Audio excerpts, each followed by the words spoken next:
Khalil Mack coming to the Steelers? Is Motley Crue the greatest rock band of the 80s? Has everyone been saying my name wrong this whole time? We find out in this episode. Another donut bag is coming up next.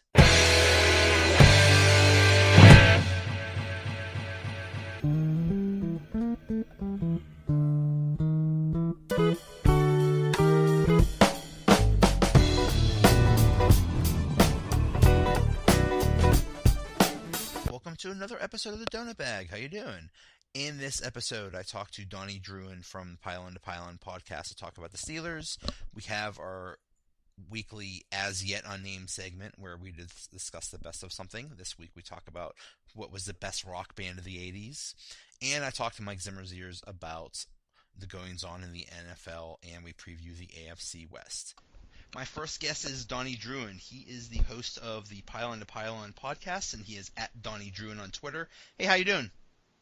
Joe, it's a phenomenal day anytime somebody gets to come on the Bag of Donuts podcast. How are you? I like how you think. So, Steelers, where do we begin? This past game, the game on Thursday night against the Packers, the quarterback situation, they didn't even play Landry Jones, so it sounds like they've already established that Landry's going to be the main backup.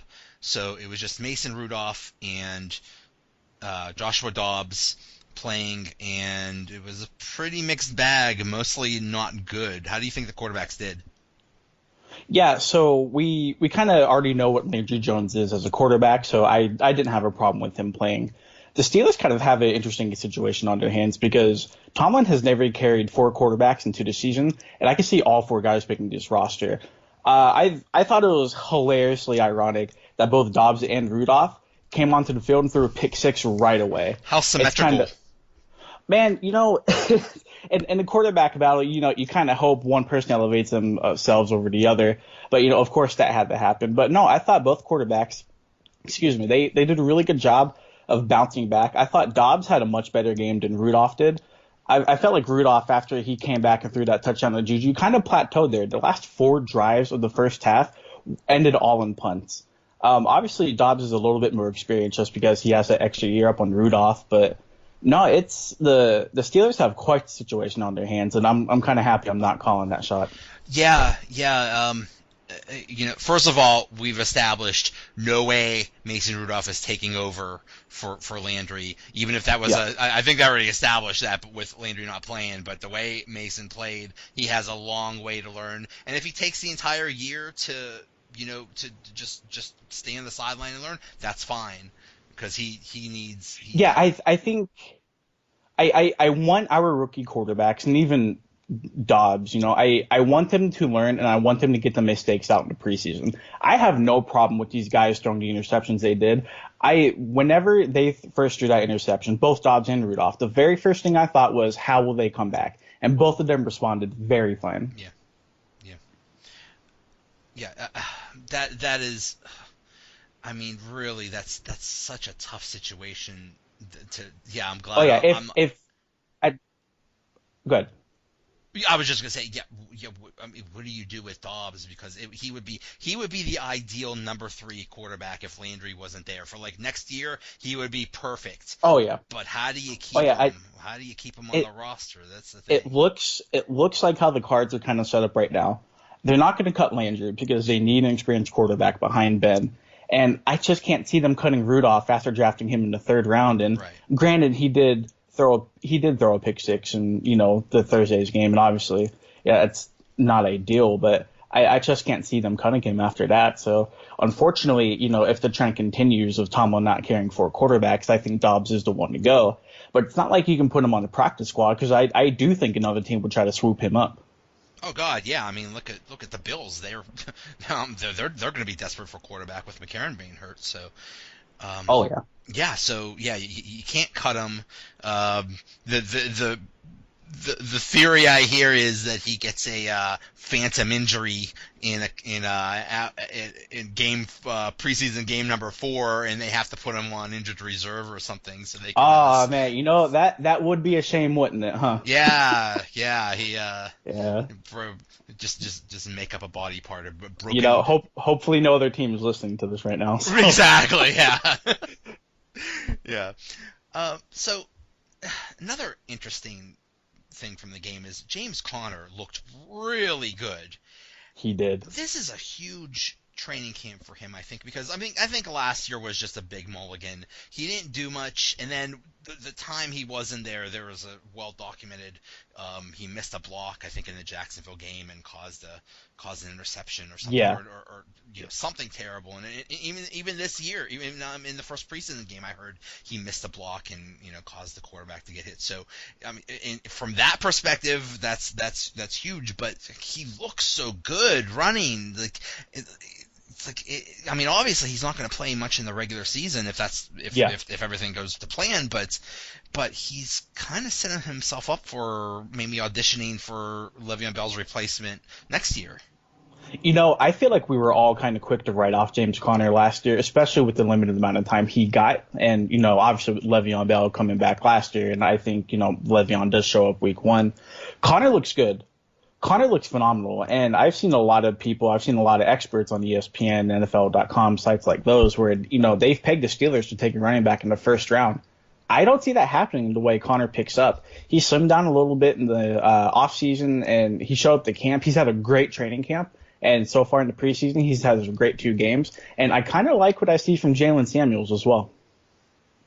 Yeah, and that's another thing is they have basically 4 pretty good running backs. Obviously, Connor's going to make the team, and then after that, I doubt they'll cut Samuels, but you never know. But Stephen Ridley and Fitz Toussaint, they've been looking pretty good too. So yeah, Toussaint's looked phenomenal compared to other years, and I know he doesn't exactly have the warmest place in Steelers fans' hearts if you want to go back to that Denver divisional playoff game, but he's looked fine this year. Yeah, so that'll be another interesting thing to see. James Washington has looked phenomenal, not just in the past game, but basically throughout all of the training camp. I kind of understand how they're bringing him up slowly along and not having him practice with the ones, but my concern about that is if he is going to be a big part of the offense and kind of sort of replace Martavis Bryant, wouldn't you want him getting in there with Ben and establish a chemistry with him? Yeah, but I feel like the Steelers and what they want to do, exactly what you said, bring him along slowly. There's no doubt Washington's going to contribute this year. He is far too talented to not be on the field with Antonio Brown and Juju Smith-Schuster. I mean, that's kind of a preposterous statement at this point. It is interesting the way Pittsburgh does things. I think by week 1, Washington will find themselves practicing with the ones. But for now, that's Juju's spot to take over Martavis's position and what he did. I still can't believe the Steelers got a 3rd-round pick from Martavis Bryant, if we're being honest. A friend of mine said they should, Tomlin and Colbert and anybody else associated with that trade should be arrested for theft. Man, theft, highway, train robbery, whatever you want to call it. Yeah, I'm just saying, whoever is scouting receivers for the Steelers, that man needs a raise. That is, I mean, they've been so good for so long, and yeah, I mean, even Patterson looked good this training camp. It's like they always they always have a great group no matter what. It's like their area of surplus. Right, yeah. Thankfully there's no shortage of talent at that position, so that's something we can build on offensively. Now, if some of those wide receivers can play inside linebacker, then we'd really be set. Man, that'd be phenomenal. Joey, I feel like you or I could step in at this point. It doesn't look very good from the outside. I mean, that was the big question. They really didn't draft or find a replacement for Ryan Shazier. I guess you could say Bostic is a linebacker, but nothing approaching what Shazier did. but man, it's just not looking good right now with Bostic or Matakevich, and I don't know. I don't know Yeah, how that's all going to it's shake so out. hard to replace a guy like Ryan Shazier, and we saw that, the moment he was out of the game, our defense from that point moving forward, they weren't the same. They were just not the same defense. And, bringing in a guy like John Bostic, who, granted, he's one of the best run stoppers in the league according to Pro Football Focus, but he hasn't showed that part. And the Steelers were really high on Tyler Matakevich, and, that's why he was the starting linebacker first week of the preseason. But he's looked lost out there at times, but so was Bostic, So I'm not really sure what they do moving forward. I could tell you that I think Bostic has 100% secured the starting spot over Matakevich. But do you take a look at guys like LJ Fort? LJ Fort looked decent on Thursday night. Do you bring in a guy like Navarro Bowman? That's the rumor swinging around Pittsburgh right now. I think this is just what I hear. Maybe you bring in Bowman. Maybe Bowman just didn't want to be in a training camp.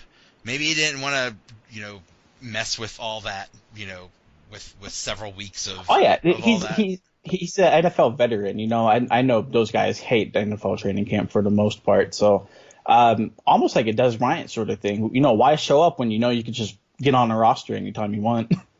Right.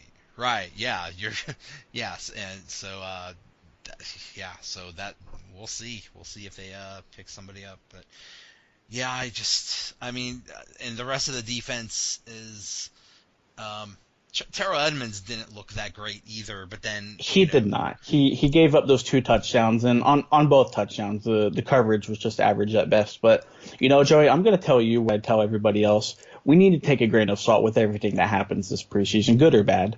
This isn't the starting 11 that we'll see, play after play on week 1 moving forward. So, and Edmonds is a rookie like everybody else that got drafted. So, he does need the time to kind of develop. Who's stopping Jimmy Graham, deep in the end zone? I can't name 5 guys right now that could do that. That's true. But, it'll take some time for Edmonds, and, he'll progress. But, luckily we have a bunch of safeties we can move around. I've heard a little bit of Marcus Allen dropping down a linebacker and playing safety. I'm not sure if that's a real possibility or not, but I feel like something needs to be done about the inside linebacker spot. Sean Spence isn't the answer. I don't know why people keep bringing him up. I don't know. I would be for Navarro Bowman coming in. Yeah. It's just I was hoping to get some clarity on how it's all going to shake out, and maybe they're just playing coy and just not revealing what they're actually going to do. For sure. So if dollar stuff and all these just use a whole bunch of defensive backs and they're liking the dollar defense, and of course with teams playing in the preseason, everything's going to be vanilla. You're not going to see their true looks until week 1. So I definitely think Bostic will be the starter week 1. I'm not going to say it's impossible that the Steelers will sign somebody else, because we saw last year whenever Joe Hayden was released, they swooped him up almost immediately. And the Steelers are very financially savvy. If they want to go and get a guy, they can definitely move things around the cap space to go get him. And I feel like the price tag for Bowman wouldn't be very large at all. So, he had 127 tackles last year. He's 30 years old, and, he's had a little bit of character issues, in San Francisco. But, if you bring him in on a 1-year prove-it deal, what's the worst that can happen? There you go. Here is my dream scenario, and I keep campaigning for it. Khalil Mack. Make him a Steeler. Mack. Let's do it. What would you give up for him?